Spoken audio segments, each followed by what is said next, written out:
Hi everyone! Welcome to this new video. I hope you're doing well.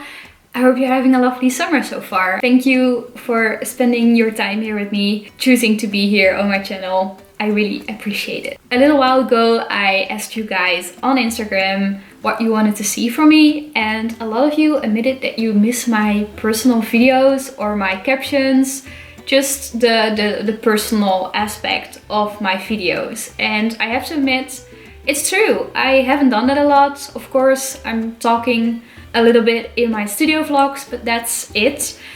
And I also must admit that it feels a bit unnatural to sit down again, make a little chatting video for you.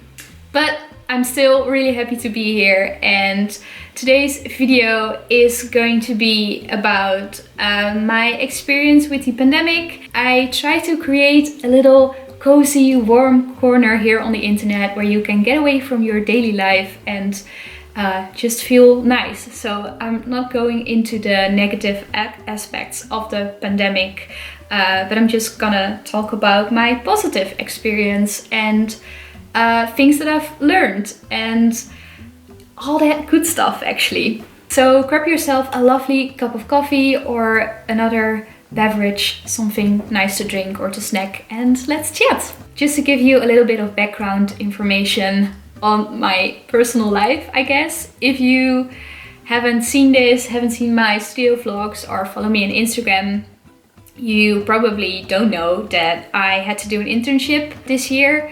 I started my internship in the beginning of February and it ended mid-June, and I was in some ways very fortunate enough to be able to continue my internship from home.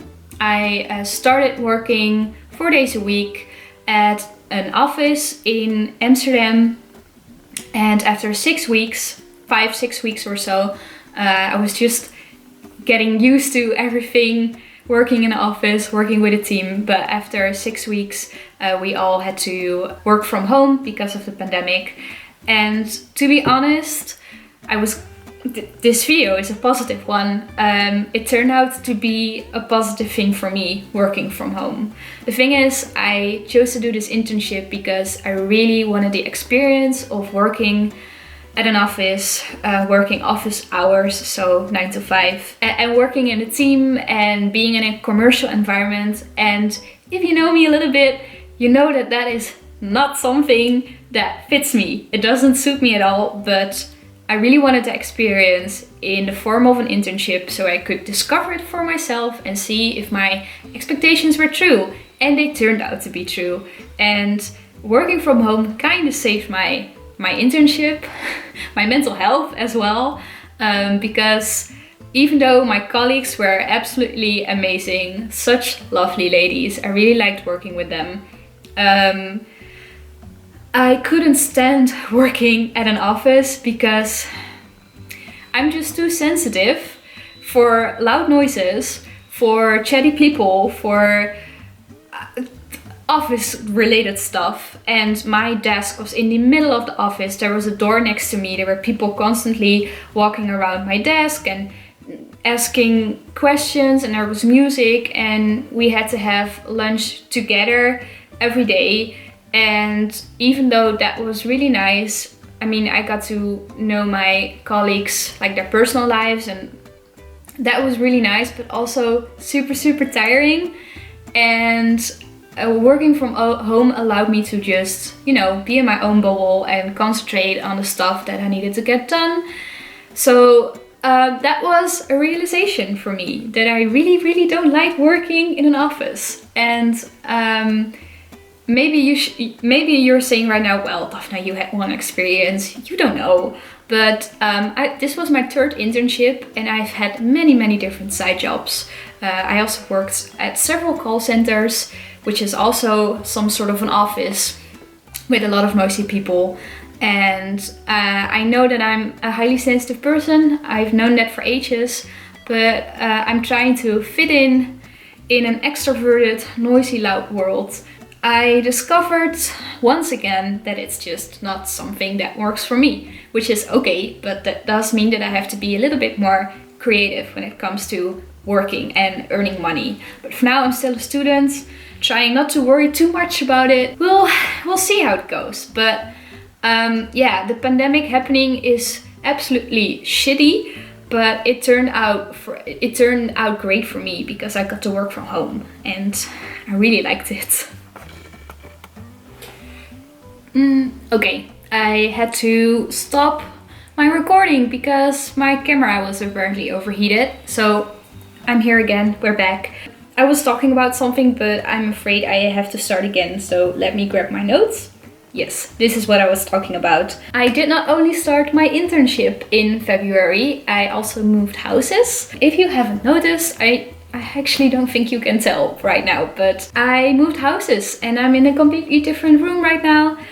I moved to an actual house instead of a building, and I have a room on the ground floor with a garden, and I'm living with 5 people right now, 2 boys and 3 girls, and the girls are all art school students, which is really, really nice and such a good environment to be in for me. And because the pandemic shortly happened after I moved here, we were all bound to this house. I was working from home, everybody was just here, so we were sort of forced, but not really forced, to just, you know, if you wanted to socialize, you could spend time together. And so we did. We cooked together, we had little dinner parties, and we all stayed indoors, and it was really nice and cozy and so I don't know, it made me so happy. I just realized that I've spent so much time with people who weren't good for me, who are sort of toxic in a way. The thing is, I find it extremely difficult to let go of stuff. I dream about the past all the time. I'm very fond of memories. I don't know, I think I kind of sugarcoat the past, which isn't a good thing, but that stuff just happens. And it's so difficult for me to let go of places, of people, and to be able to reflect and say, hey, this is not working for me. But I had this realization when the pandemic happened and I was forced to work from home and spend a lot of time with my new roommates. They weren't just roommates, they turned into friends, which was just a very, very pleasant experience, and it all made sense, and it made me realize that I don't want to give my energy and my space and my love to people who don't deserve it. And it doesn't matter if they're colleagues, if they're friends, if they're, I don't know, family members, people I know from school. Of course, I can still be nice to everyone. It doesn't say anything about being nice to someone, be kind to someone. I'm just holding on too tight and too long to certain people, and I need to let go and I need to let go of it and just be able to spend more time with myself, take care of myself, of my mental health, and also to spend time with the people who are actually good for me. So I made I cannot be too personal about this, but I made a very conscious decision to not reach out to certain people anymore, and I'm just really content with the people that I have in my life right now. And I could say this very easily, actually, just we don't need toxic people or toxic environments. If this happened to you, then I wish for you to let go of it eventually and realize that you're better off without them, and that you're amazing and doing great, and you have so many amazing people around you who deserve your love. Having a bond with someone, it should be about helping each other and being positive. And you know, there's nothing wrong with being real to each other or sometimes having a fight. That's human nature and very natural, but there is a difference between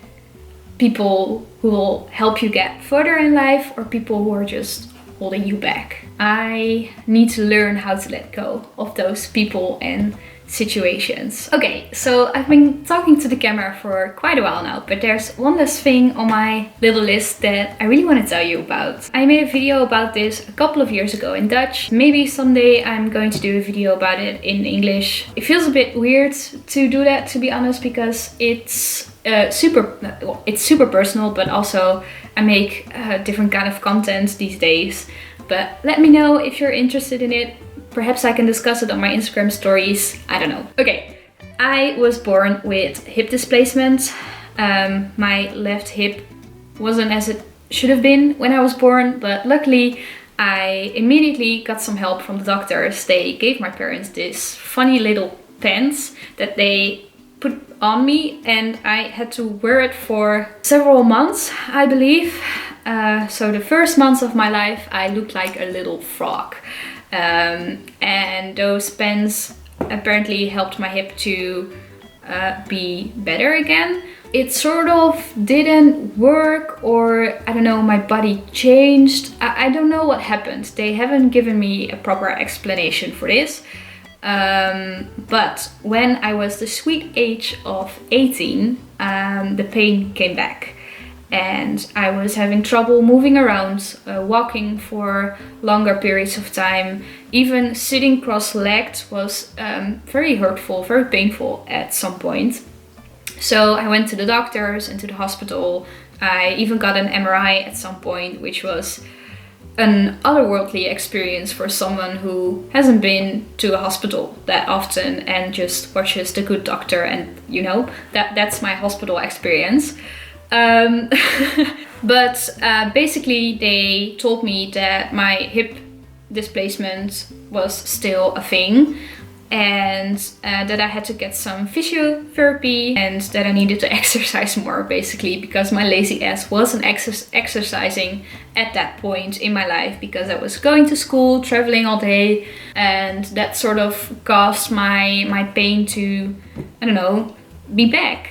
And I've struggled with getting sporty for the last couple of years, because I don't like working out, I don't like going to the gym. I tried swimming, which I really like. I really like swimming because I always imagine that I'm a mermaid. I mean, who doesn't? I had this goal that I really wanted to be able to breathe underwater. Oh, no, not breathe underwater. No, I mean hold my breath underwater for several minutes or something. Yeah, I liked the sport itself, but I just disliked going to the swimming pool, smelling like the swimming pool and needing to take showers. And you can say that I'm lazy, it's okay, but it wasn't something I enjoyed. But you know, my pain was getting worse, and when the pandemic started and when I was sitting pretty much the whole day in my chair or on the couch or whatever, I noticed that it wasn't good for my posture. I was getting back pains, my hip was super painful at some point, and I was like, okay, I need to do something. I'm not sure what I'm going to do, but I need to do something. And then one of my best friends said to me, why don't you try yoga? You know, all you have to do is buy a mat and look up yoga with Adrian or some other yoga YouTuber and get started. And at first I was like, I don't know, not sure about this, don't know how I feel about this. But I realized that I had to take care of my body a bit more and give it a little bit more love and support. And eating healthy isn't always enough. So I bought a yoga mat, and I said to myself, we're not gonna set a goal, we're not gonna make a deal, we're not gonna pick a time or a certain amount of minutes that you have to do it every day. We're just gonna see where it goes. Just get started and see where it goes. And because I didn't have any rules for myself, I really liked it. I mean, I could just do it every day, in the morning, in the afternoon, in the evening, when I was feeling bored, when I needed a little something, a little pep talk. But it was so nice. And I wish I had started this sooner, and now I cannot imagine my life without doing yoga every day. And I still do not have a goal, or, you know, sometimes I just do it 10 minutes before bed. Other days I do a 45-minute intense yoga something routine. I like it a lot. It's great for my mental clarity. It's great to wind down. I'm starting to get flexible, and I haven't been this flexible in years. I used to do gymnastics when I was, I think 9, 10, 11, something like that. And I wasn't very good, but I was okay. And I could do, you know, all sorts of gymnastic-y, I have no idea what they're called, but I could do really cool stuff with my body, I guess. I've been feeling like an old lady for years now, but I'm finally regaining my strength and my flexibility. And I'm now able to, you know, reach for my toes. And I haven't been able to do that in so long. So it's amazing to see how it's transforming me from the outside, from the inside. My hips are doing better. My posture has changed a lot. I know that I look a little bit shaggy right now. It's because of how the camera is standing, but I promise you, it helped me so much. I'm just really, really happy, and I don't ever want to go back. So that is also what the pandemic has taught me. I know that we've been talking for quite some time. If you're still here, thank you. Thank you for listening and spending your time here with me. Let's stay supportive and positive, because I really want to know the positive side of your pandemic experience. If you have one, if you don't have one, please don't feel guilty, because honestly, it's just shitty time. And even though in the Netherlands we're doing okay-ish, there are lots of countries and states and places where it's still, you know, killing a lot of people, and where it's just a shit show. And I'm not taking my positive experiences for granted. But if you have a positive experience, I'd love to hear from you. Please leave it down below or shoot me a message on my Instagram. And yeah, that's it. I hope you liked this personal video. I liked it. I should do it more often. Okay, stay healthy, stay safe. Sending you all my love, positive vibes and everything. And I'll see you very soon. Bye!